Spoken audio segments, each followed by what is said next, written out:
粉っぽいところがなくなれば、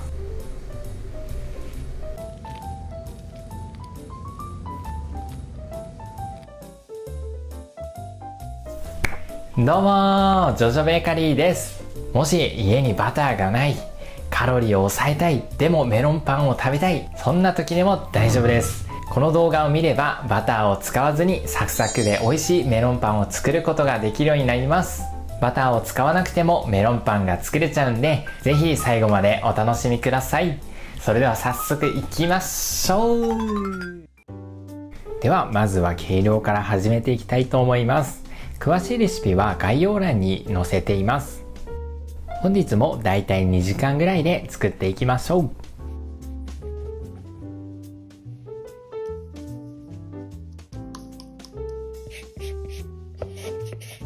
今日は材料に卵を使っていきたいと思います。卵が入る生地はコクと風味もアップしますし、生地に軽さも出ていきます。今日は水じゃなくて牛乳で仕込んでいきたいと思います。今日は生地にもバターを入れないので、牛乳のコクや風味も追加していきたいと思います。混ぜていくと粘りやツヤも出てくるので、そうしたら残りの材料を加えて、またゴムベラなどで混ぜていきましょう。だいたい生地がひとまとまりになったところで台に出していきます。ゴムベラとボウルに残っている粉はしっかり取り除いておきましょう。それではこねていきたいと思います。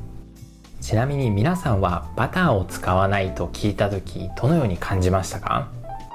私はただ単にカロリーが落ちるイメージがあったんですけど、バターってパン作りの材料の中でも結構高価な方ですよね。なので今日作るメロンパンは結構安く作ることができますね。最近は小麦粉も値上がりしてしまったので、安くできるってのはとてもありがたいことですよね。今日は5個メロンパンを作っていきます。このくらいの配合だと他のレシピではバターはトータルで 50g 以上使っているのが多いかなって思います。なのでもちろんその分のカロリーを抑えたパンに仕上がっていきますね。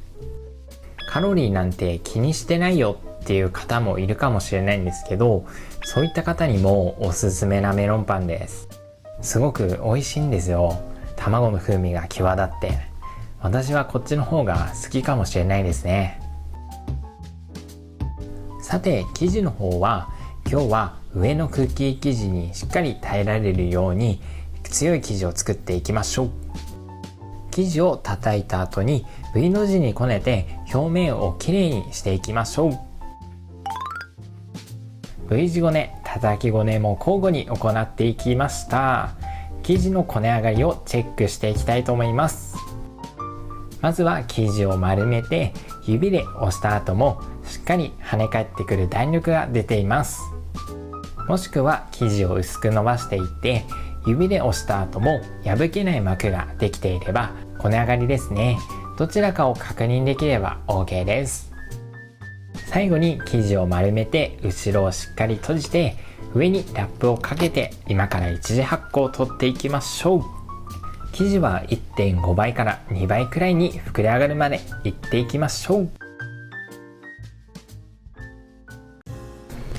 では発酵中にメロンパンのクッキー生地を作っていきたいと思います。まずボウルに卵 26g、 あとは砂糖ですね。今日はきび砂糖を使っていきたいと思います。 25g なんですけど結構甘さは控えめですね。甘いの好きな方はもっと入れてもいいと思います。そしたらまずはこちらをしっかりゴムベラなどで混ぜていきましょう。砂糖をすりつぶすようなイメージですね。ではよく混ざったところに薄力粉、こちらをふるい入れていきます。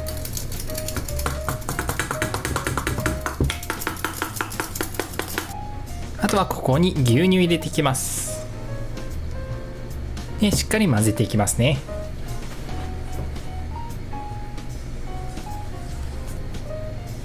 ある程度混ざってきたらゴムベラで生地を押しつぶすようにして少し圧力をかけていきます。しっかりゴムベラで生地をひとまとまりにさせていきたいと思います。あと最後にバニラオイルだいたい10滴ぐらい卵の臭み消しとして入れていきます。バニラのいい匂いがしますね。ではスケッパンなので周りの生地もしっかり落としてあげます。ボウルの中で軽くこねますね。粉っぽいところがなくなれば OK です。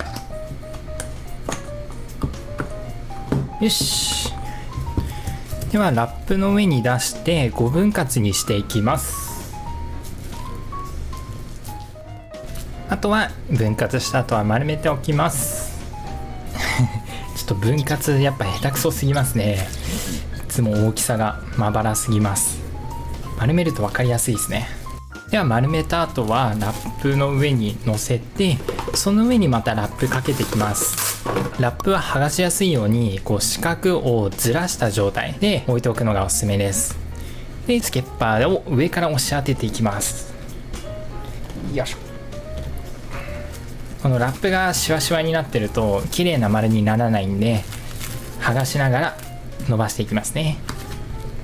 で最後伸ばしづらかったら綿棒で伸ばしちゃって大丈夫です。で大きさはだいたい10センチぐらいになれば OK です。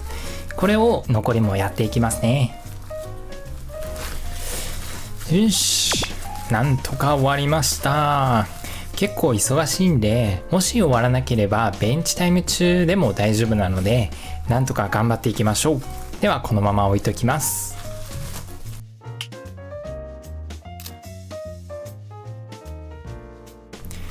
ただいま戻りました。では発酵チェックしていきます。指に粉つけて生地に指を入れた後、穴が完全に下がってこないんで発酵 OK です。では生地の中のガスを一旦抜きましょう。では今日は5分割ですね。5分割分割。よし。では5分割したので、ぬれ布巾かけて一個一個丸めていきますね。こういう切った生地なんかは内側の方に入れて、なるべく表面をきれいな面にします。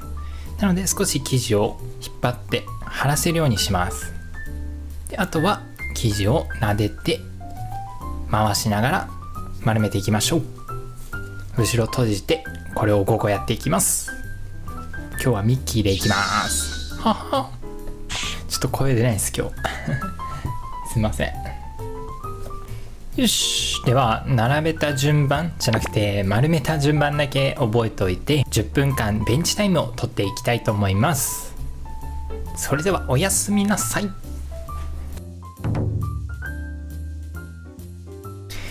はい、じゃあ成形始めていきたいと思います。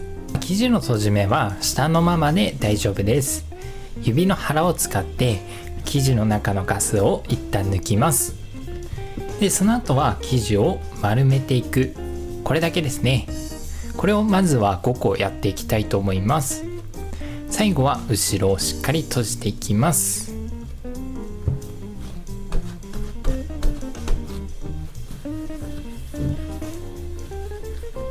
では全部の生地が丸め終わりました。では作っておいたクッキー生地を片方だけラップを剥がして丸めた生地を中心に置きます。でしっかり生地を包むようにラップごとこう丸めていくようにしましょう。ゆっくり広げていただいて、でその後はこのクッキー生地がもう少し内側に来てほしいので、小指の側面を使って生地を丸め上げていきます。そうするとこのクッキー生地が引っ張られて下に行くんですよね。ちょっとやってみますね。どうでしょう、こんな感じで集まりました。これをなんでやるかっていうと、クッキー生地が上の方に行き過ぎると焼いた後もね見た目がちょっと悪いんで、なるべく中心に寄ってた方が綺麗にできます。これがポイントですね。ではグラニュー糖を表面にまぶします。クッキー生地だけまぶせば OK です。この後は模様とかもつけていいんですけど、今日は模様なしで作っていきますね。ではこのまま天板に置いときます。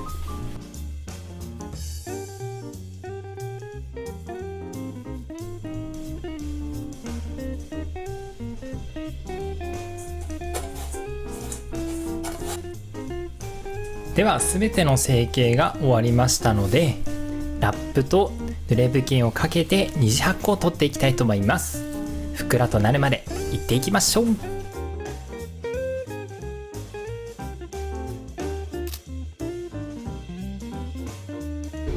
それでは180度で焼いていき、その後160度に下げて焼いていきたいと思います。それではいきます。それではいってらっしゃい。それではいざオープン。おー、どうでしょう。焼き上がりました。すごいバニラと卵のいい香りがしてきますね。美味しそう。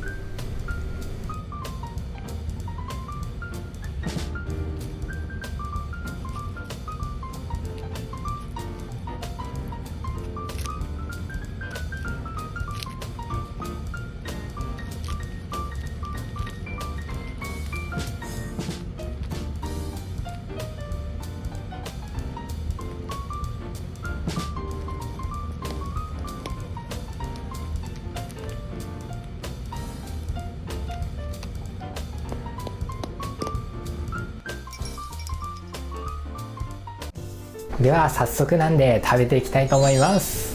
いただきます。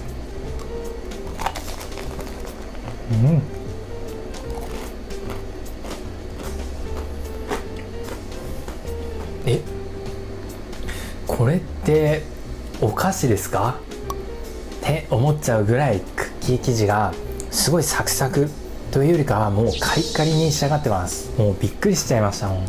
手で割ろうと思っても割れないぐらいカリッカリだったんですよね。やっぱり味はバターを使ってない分卵のいい香りがしてきます。例えるなら焼き菓子みたいな感じですね。もう焼き菓子のような美味しさがあります。中はふわふわですごく口どけのいい生地です。正直個人的にはバター使わないこっちのメロンパンの方が好きかもしれないですね。想像以上に美味しくできました。美味しくできたんですけどカロリーも低く作れちゃうんで、皆さんもぜひ作ってみてください。では最後に簡単におさらいをしておきましょう。まず配合に関して今回は甘さ控えめで作りました。なので甘いのがお好きな方は砂糖の量をもう少し増やしてください。成形に関してのポイントはクッキー生地をかぶせた後に小指の側面を使って生地を撫でるようにして丸めていくとクッキー生地が伸ばされて覆いかぶさる面積が広くなっていきます。こちらが焼き上がったメロンパンなんですけど、こっちの方はしっかりかぶさってるんですけど、こっちの方はね中の生地が結構見えちゃってるんですよね。個人的にはしっかり覆いかぶさってる方が見た目がいいかなと思うので、クッキー生地をしっかりかぶせて作っていきましょう。では最後に今回はプレーンのメロンパンを作ったんですけど、もちろん抹茶とかチョコとかアレンジしたメロンパンでも美味しくいただけると思うので、ぜひいろんなバター不使用のメロンパン作ってみてください。では本日は以上です。動画をご覧いただきありがとうございます。 SNS とブログのリンクは概要欄に載せてますので、よければそちらからご覧ください。ブログもレシピを随時更新中です。このチャンネルでは楽しく様々なパンを作っていきますので、よければグッドボタン、あとはチャンネル登録もよろしくお願いします。コメントもお待ちしております。それではまた次回お会いしましょう。バイプチー。